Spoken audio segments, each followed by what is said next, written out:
মারছে, তারপর আবার ভাত খাওয়াইছে, এরপর আবার মারছে, আবার খাওয়াইছে। তো এটা কোন মানে ইসে আছে?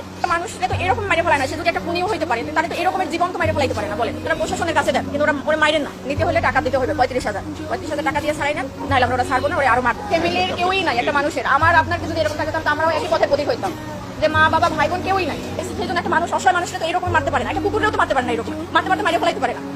মারছে, তারপর আবার ভাত খাওয়াইছে, এরপর আবার মারছে।